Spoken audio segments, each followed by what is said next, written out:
Hello guys, how you doing? This is the detailed video about the Prince Edward Island PNP program.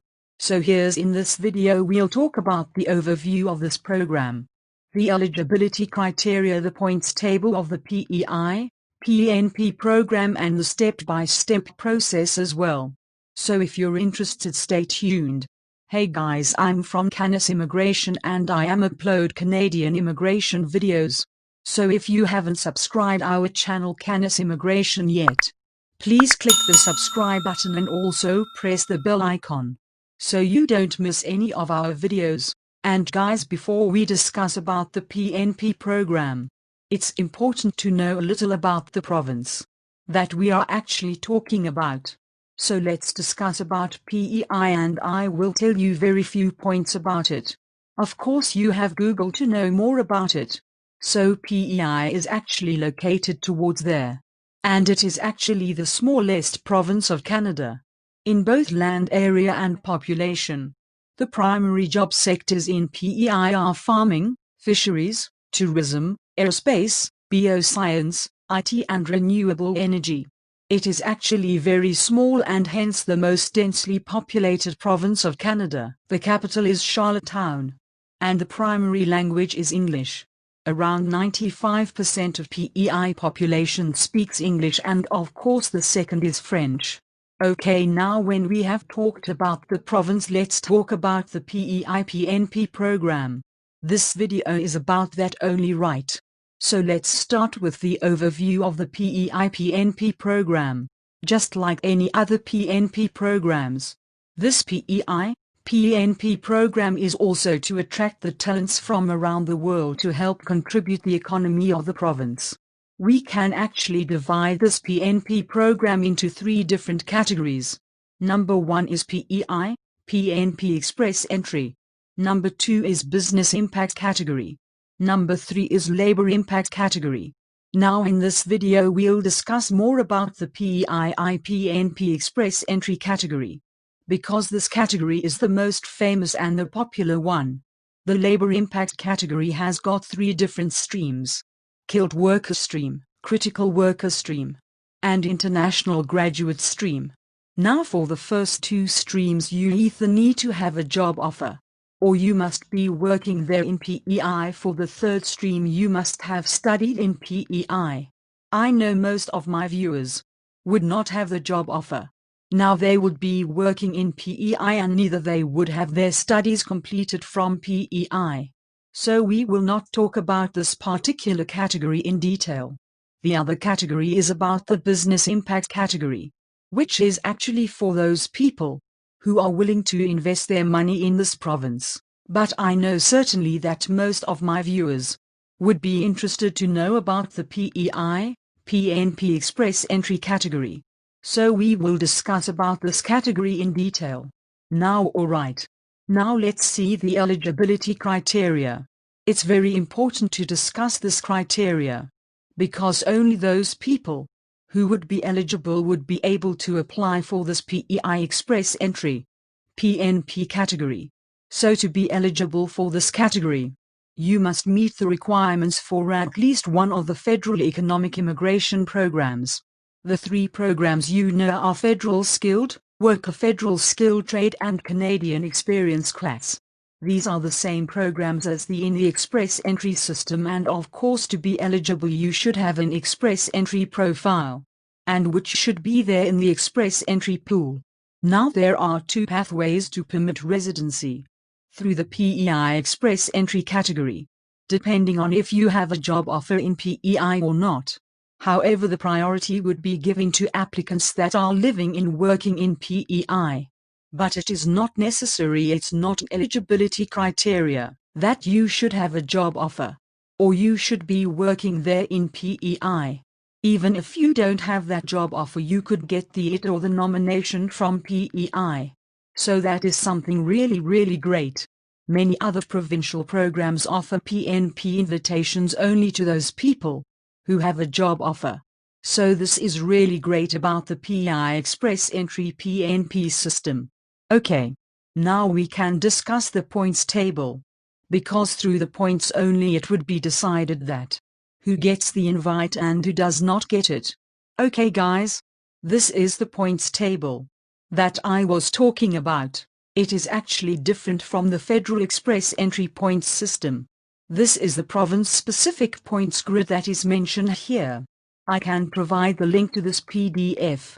It's available online on the official website of Prince Edward Island. You can check it out.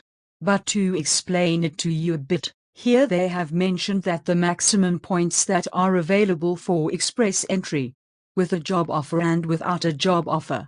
So you get points for your age, your language, your education, work experience, employment adaptability, and total points comes up to be 100. Here in employment you lose 5 points if you do not have a job offer. Apart from that it is still the same. So you have really good chance of getting good score.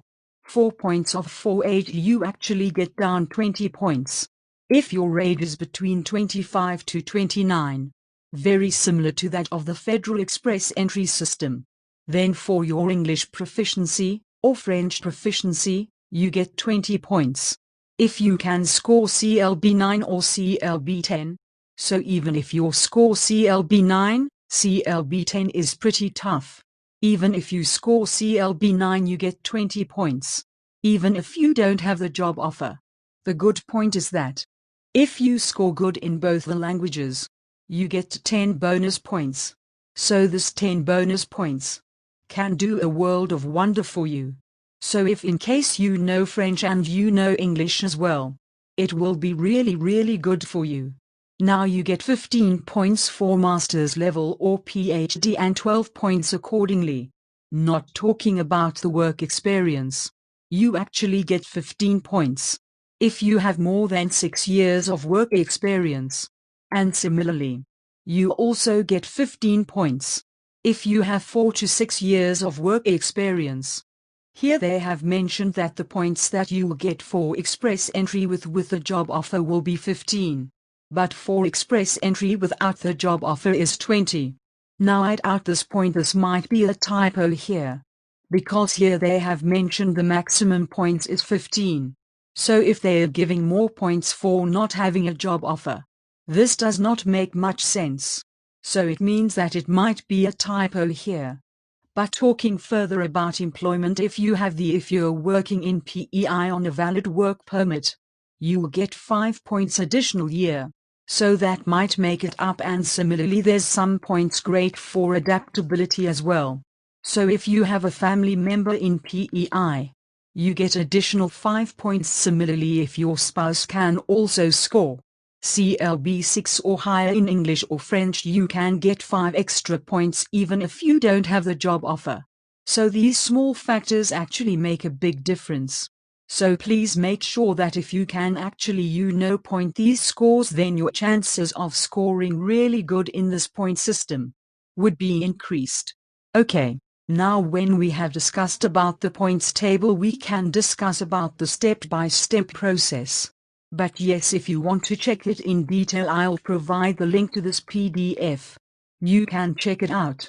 Alright, let's discuss the step-by-step process. Now let me list all of them out first and then we'll discuss it in detail.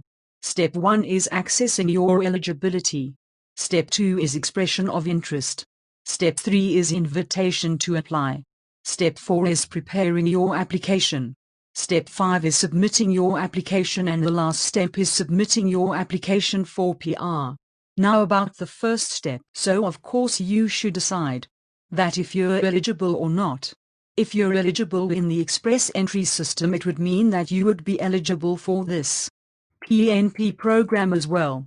So if you have created a profile, it says that your profile is active and you are eligible. You are eligible for this program as well. Okay, once you are able to access your eligibility, you should be able to create your expression of interest, your EOI or expression of interest profile in the official website of PEI.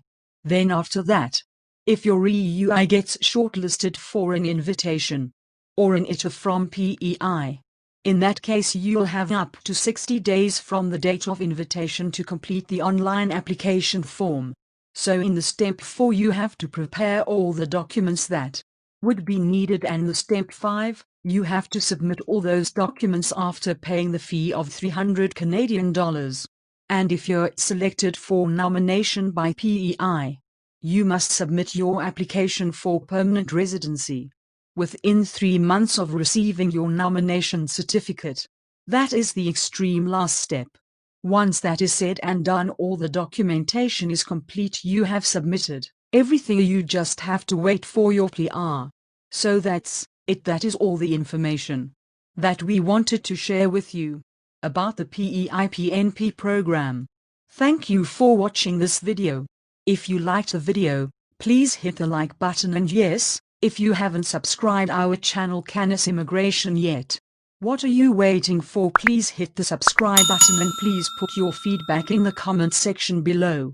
Thanks again for watching this video.